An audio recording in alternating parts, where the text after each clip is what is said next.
2. Hi, I'm Josh Dougherty, CEO and co-founder of A Brave New, and the best advice I've ever received was to stay curious. And one of the reasons that I talk about this is really just the idea that if you ever stop asking questions, you're not going to be a great marketer anymore. Things are changing fast. And so we need to always be looking at things with fresh eyes, trying to learn something new to get better every day. Wow. Staying curious. That's a great way to be very different from everybody else, Josh. Have you read any books by Michael Bungay Sanya? That's his big thing. He's about curiouser and curiouser. Have you read those? I actually haven't, so now I need to check that out and make sure I'm not just borrowing his stuff unknowingly. No, you're not. So, but he's all about that, or you could go all the way back to Lewis Carroll, right, with the Curious and Alice in Wonderland. But I agree, man. I think that's great about staying curious. And that's one of the reasons why I love to talk to smart folks like you about different things that are interesting to me. So today we're going to talk about differentiation, because I think that being curious certainly is a differentiating factor. So how does Josh Dougherty define differentiation? Differentiation is about a couple things. I think, first of all, it's all about building unique memories. So we talk a lot about creating something that's like super, it's going to build competitive advantage, that's going to make you different, that's going to make you stand out from all your competition when we're doing branding work with people. But really, it all comes down to a memory. What does someone think about you when you leave the room? How do they remember you? Do they remember you any differently than the other people they've talked to that day? I think that's what differentiation is at the end of the day. It's about creating that memory that sticks. Cool. So how do we do that, though, Josh, before we even get to meet someone? I mean, this is our first time talking to each other. You probably don't have any differentiated memories from me yet. I mean, I haven't spilled the coffee on your head or anything like that. So how do we do that right before we actually come in contact with someone?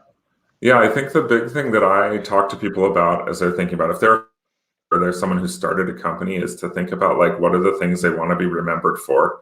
What are the things they want to be, because a lot of times, I'll start over. Like, a lot of times people don't know their special sauce, or they don't know what makes them unique or what makes their company unique. They've never stopped to look at it and think about it. So this kind of goes back to the curiosity thing. You might think about, what do I want to be remembered for? But you could also go to your customers and say, how do you remember me? And actually listen and try to kind of remove the filters that you usually go through your day with, right? And see if there's some new things you can pick up. And then I think, like, by identifying that kernel, you're going to talk to people and there's going to be a theme that comes up, right? Or a couple themes. And by really identifying and tying those together, you can then kind of reverse engineer that into every engagement. And that's not just like in a conversation right here like we're having, but also in the emails you send, the content you produce, every little conversation you have, you can be thinking about, okay, I want to be the person who is about memory, for example, if that's what I talk about a lot. I'm going to try to, mention that throughout everything that I'm doing. So people start to think about, oh yeah, Josh, he's the branding guy who's talking about memory and moving quickly. And that's, those are the things that help you stand out. And then it's about repetition, right? We know that it takes 5 to 6 to 10 times of repeating something for someone to actually start hearing what you're talking about. And so the other key is to not get bored yourself with repeating, because I know we talk about the same thing over and over again, but that doesn't mean your audience has heard about it that way. Yeah, that's so critical, right? Not to get bored with our own messaging, not to get bored with our own brand. So we go from being the memory person to the person who's all about cold coffee. And it's like, exactly. Where'd you go, man? Where did that happen? But the second part of that you said is really interesting. Not just memory, but speed. And I read your I guess, ebook, for lack of a better term, nice long prose about the secret of kind of branding fast, right? Of being really, really quick about that, right? That accelerated branding process. So first, when you talk about speed, like, how fast is that? And secondly, why is that so darn important, Josh? Totally. So speed is, when we talk about this, the typical branding process can go from 12 to 24 months. We're talking about 6 months ideally. I've done it as fast as 3 months. That's a little suicidal. And so you may want to think about like, hey, let's slow it down slightly more than 3 months, but that's the speed factor. The reason it's so important is because the world's changing every day. People are learning new things, new technologies are coming out, iteration, evolution is happening at such a speed that if you take 24 months to develop out a brand, you are not going, there's a chance that the thing you decide is going to be differentiated at the beginning, someone's claimed by the end of that process. The other thing that we think about from a branding process is the real world experience, just like in digital marketing, and this is maybe where I borrow some of my past as a digital marketer and my present doing digital marketing strategy for our clients, is about testing and iteration. So as long as you identify like what's that single memory at the middle of your brand, we call that concept the essence. As long as you understand that essence, you can iterate on talking about it hundreds of different ways and still be building your brand, but then responding in real time to how people are responding to those ideas that you're putting out there, which in the end makes sure it's a brand that's tested by reality, not just by kind of conceptual ideas that you've built out with your team. Excellent. Excellent. So find your essence first, get there, and then you can blow that up from there. But almost like your core value, right? You put your stake in the ground, your flag in the ground, whatever you want to call it, and you work from there, as opposed to, oh my gosh, I've got to have all these elements, all these things that have to be in place before I move forward. I like that, Josh. I think that's important. So why is that? Why is that not done more often? I mean, why don't we just stick it in there? Is it because we're nervous, or what are you finding with your clients? I think there's a couple things. I think there's like a class of people, right, that don't even want to decide to pursue their brand because they're nervous about spending money on it because they don't think it's going to help their business. They're like, I can already close deals. I can do all these things. So that's the one thing that I hear from our clients. And that's true as long as you have magnetic people. But if you lose your magnetic people and there's no core underneath your brand for your organization, you're sunk, right? Branding is about creating that continuity across about the organization to keep you safe. So that's one group of people. I talk about how branding is the best way to safeguard your future as an organization, regardless of who works for you. Because if you can give everyone a playbook for living out something unique for your organization, you're going to win. Then the other group of people, why people are, I think, afraid of that are, I think that there's so much data today, and I love data, so I'm not criticizing, but there can be a paralysis that happens because you're trying to collect more data to get to the perfect thing. And I think this is really an instance where perfect is the enemy of great. I wouldn't even say the enemy of good. And so we're not trusting ourselves enough to like make a step forward. You need data to inform you, but you can then come up with the core concepts and move forward. And then the other thing that I would say with that is that I think people are really cognizant that brands can get pummeled. Like you think about Robinhood, right? A couple of weeks ago, they had to make a decision to ban some trading on their site, and their brand is pretty much ruined overnight. And so people are afraid that that's going to happen if they move quickly. That's not going to happen if you move quickly. That's going to happen if you don't move smartly. And so you need to think about like, what's that essence, and then stay true to it. And people aren't going to mind if you talk about it in 10 different ways, as long as the core concept is true. And as long as you're being, I think, honest, authentic, and doing things the right way. Yeah, that's interesting. So the way you describe a brand sounds a lot like the way a lot of leadership people describe a culture. It's a living organism that has an essence. We build out around that, and we get everybody kind of indoctrinated in that, so that when people leave, we don't have to worry so much about, oh my gosh, this was the only keeper of our brand flame, of our culture. And therefore, everybody has a little bit more of that, and our customers still get great service. Am I hearing you right, Josh? Yeah, I love the connection actually with culture, because when we talk with people about a brand, we say it's not about a marketing campaign. It's not about this. It is about an organizational ethos. So I think about like a tech company that we work with. It's really hard to differentiate in tech, right? You're all doing tech consulting. You're all moving everyone to the cloud.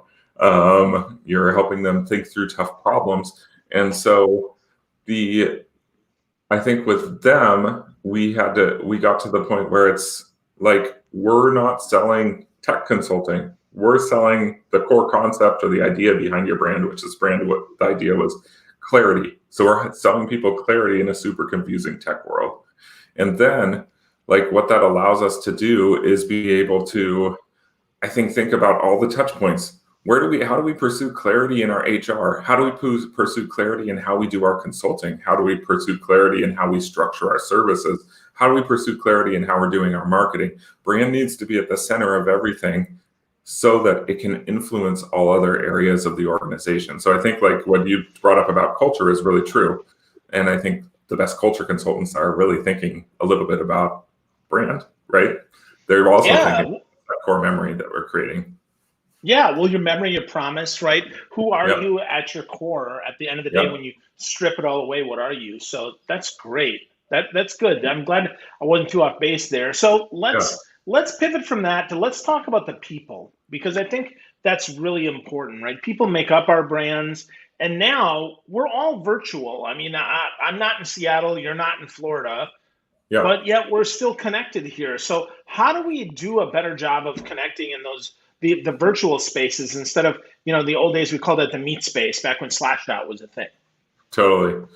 I think it's different, right, for your team than it is for like people externally. For a team, like we have people across 3 states in our organization. So I think it's like going the extra mile at every interaction. We do video for every conversation we do. I actually do that for new business and for all my external conversations too, because it's almost as good. I think like as well, you need to just think about like, okay, if we're facilitating this meeting or we're doing this type of thing, like how do we make it as impactful on a screen from a collaboration perspective, from people being able to dive in as we do in person?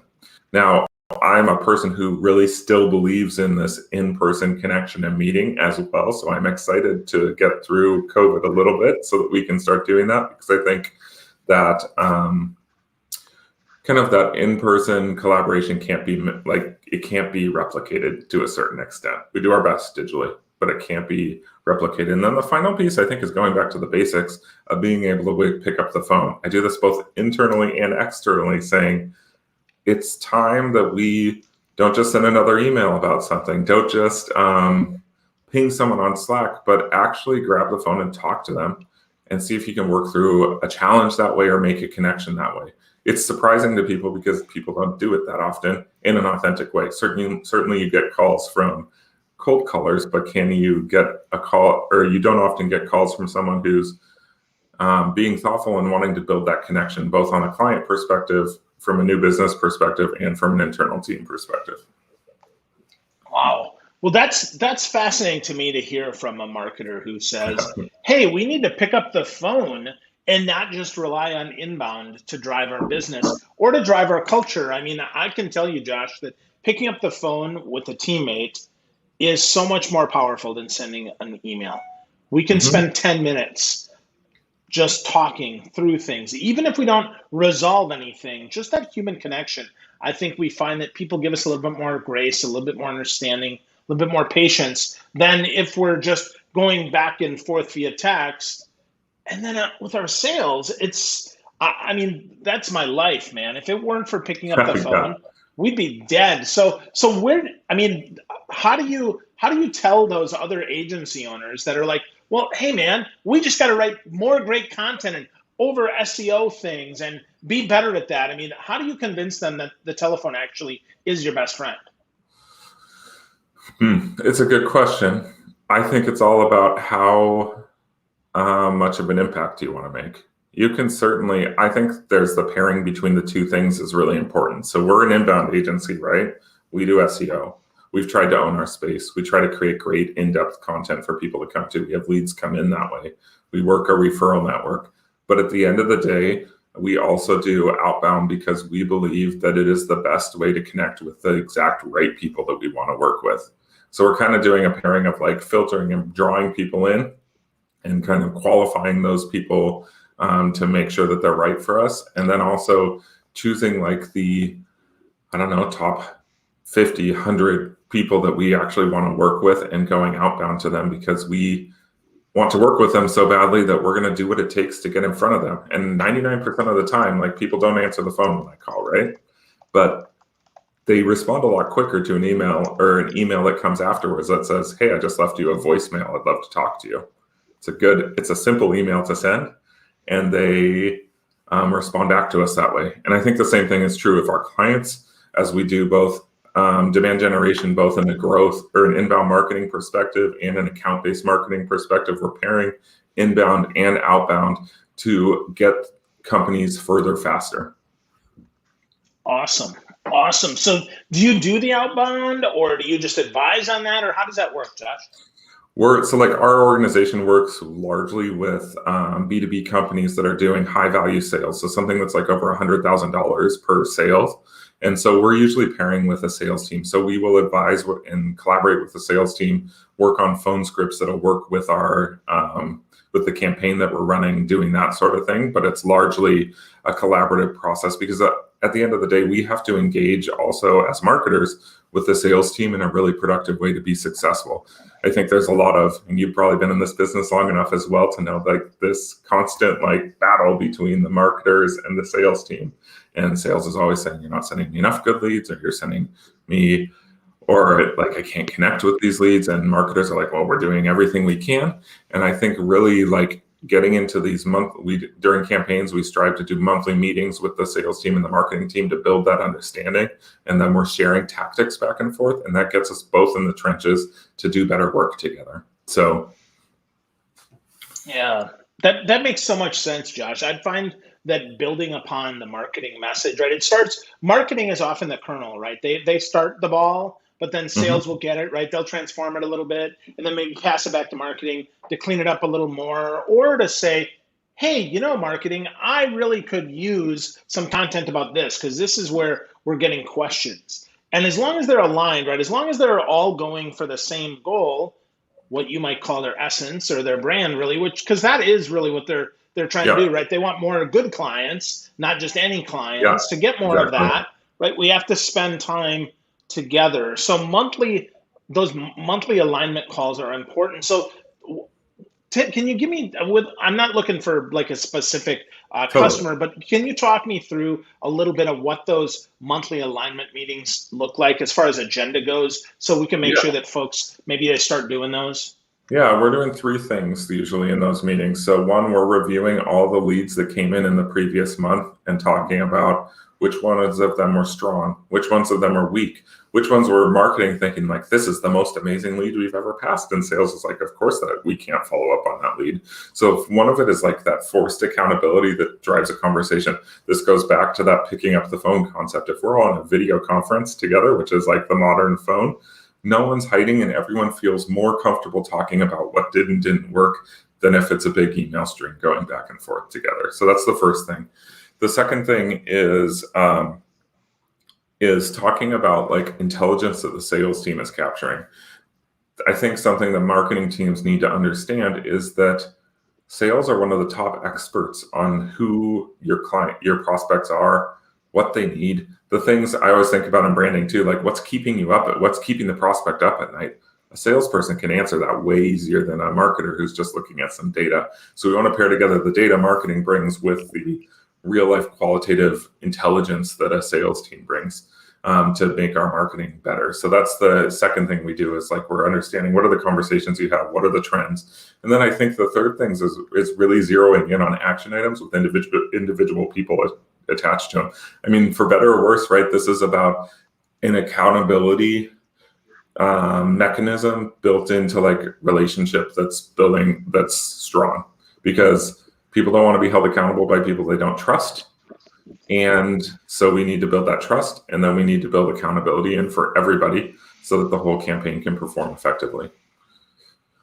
Excellent. Thank you, Josh. That's super helpful. Little tips there that we can use to get started along the journey of alignment, which is so valuable. So as we're kind of moving here from talking about accountability and sales, let's talk a little bit about visual content, because you guys do a lot of great websites, you do a lot of great branding work. Let's talk about visual content. And you wrote an article that I really liked that was really simple, but super powerful. And that is that even if you don't have a designer on your team, you still have to focus on visual content. So talk to me about that visual content and how we can differentiate ourselves with that visual content.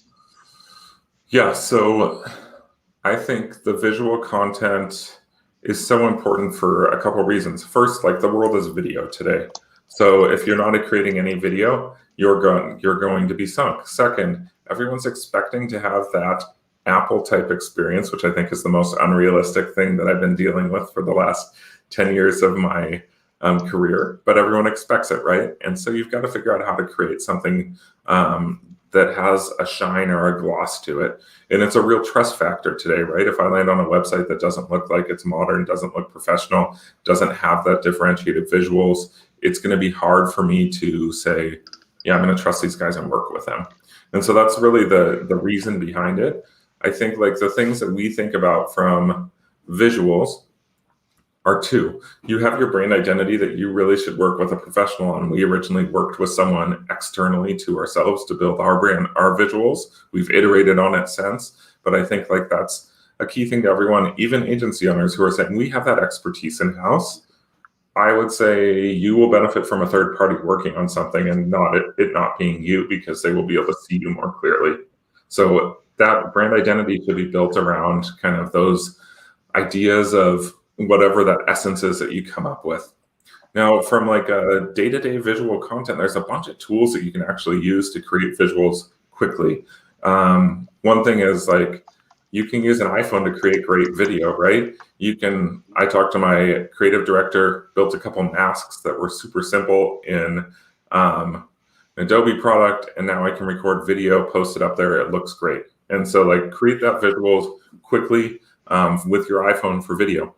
The second thing is using tools like Canva or something like that allows you to create something that's going to get caught in people's eyes as they're scrolling through social media, to be able to differentiate yourself and, really just show up in someone's newsfeed. And so we like to use Canva. There's a number of other tools out there that allow you to create some templates and then use them. The third thing I would think about is like what type of, maybe you're someone who can't create a bunch of visual designs. Maybe you don't have that capacity in-house. Can you think about a differentiated photo style and then search and only use photos like that so that people can start remembering you by the photo style you're using? All kinds of different little tricks. And I think all of them help you stand out. And then oftentimes you may get stuck and you could work with a designer just to build a framework for what you're going to do going forward, with just saying, hey, I need some help getting started. And then I can run with it. Yeah, I think starting out with someone who does design, having that foundation, building your brand assets, getting a brand guide so everybody understands, hey, this is the font we use. Just simple stuff like that can really help you stand out because it looks the same. It gets back to your point earlier about repetition. Over and over and over and over and over again, you want to repeat what you're trying to get at here. And one of those big things that I know you have on repeat, and you've said it before, and that is speed. So Josh, if we want to get going fast here, and we're thinking, holy crap, how do I get going fast on a brand, on a website, on something that actually is going to make a difference in our business? Yeah, so there's a concept that I always use for everything. And this is and everyone's like, oh, we can carry that across most things. I think you can. It's like build the minimal viable product, the pilot, and accept that it's not going to be perfect or full featured right away. And then launch that, see how people react to it, and improve upon it. Specifically, if you're thinking about like a brand, I think there's 3 specific questions that I would recommend people ask. I just wrote a recent blog post about this. You can go check out on our website. But really, I would start by asking these 3 questions and then go from there. So the first question is, what memory do you want your company to leave in people's minds? People often don't think about what their brand is, but they can think about like, what's that sticky memory we want to create? The next question is, what do you want your legacy to be? So this is really targeted towards founders. Like, what do I want to be remembered for? Because often the founder is inextricably tied with the business. And then the third is, how can you ensure your company is will continue to succeed when you're gone. And the reason this third question is super important is that it will surface the things that are problem areas where things are going to fall apart if you don't have your best people in the room. And then you'll be able to build some structures to help translate what your best people do into the rest of the organization. So that's from a branding perspective, what we would do to start. That's awesome. That's awesome, Josh. So you guys do some, like I said, some great branding work and some great website work. So let's flip that over. Let's take, as we wrap up here, let's take that with our website. If we want to make that a piece of that, and let's say that we have the brand already established, because we took your great 3 questions. How do we get started building that website that's going to differentiate us from our competition and really be an asset instead of a liability? Yeah, so the first thing to think about is we use a model for web design where we're starting with asking what are the key things that we need people to do on the website for it to be successful. Oftentimes people are creating a site that is just sharing their brand, for lack of a better word, or their company as a kind of like a brochure that people wouldn't come back to. We're trying to say, what do you want them to do? And how do you want people to interact with you? And then we'll build out the functionality backwards from there to make that happen. Now that sounds kind of technical. At the end of the day, I think the key to a differentiated website is to stop talking about yourself as much and to start thinking about what does my audience actually need? And then I'm going to build content around that, and I'm going to build engagement points that will actually solve people's problems as opposed to just trying to get them to get in touch with me to buy what I want to sell. And then from a really practical perspective, I encourage you to think ruthlessly about what do you actually need to get started with your website. If you're unhappy with your current website, could you launch a new homepage, and that could be your entire site to begin with? That's going to be much easier to get launched in a month, right, than a fully functional site. And then you can build on the stuff after the fact as you see it happening and working in the real world. And so I think it's about how do we get to what is the minimum that we can launch that will represent us well, that talks about us well, that engages with our customers in a really meaningful way, launch it, and then build on it, as opposed to waiting, again, with websites, 6 to 9 to 12 months to launch a site. What if you launch something in a month and then you spent the next 12 months adding new features and people get delighted every time they come back because there's something new there each and every time they visit.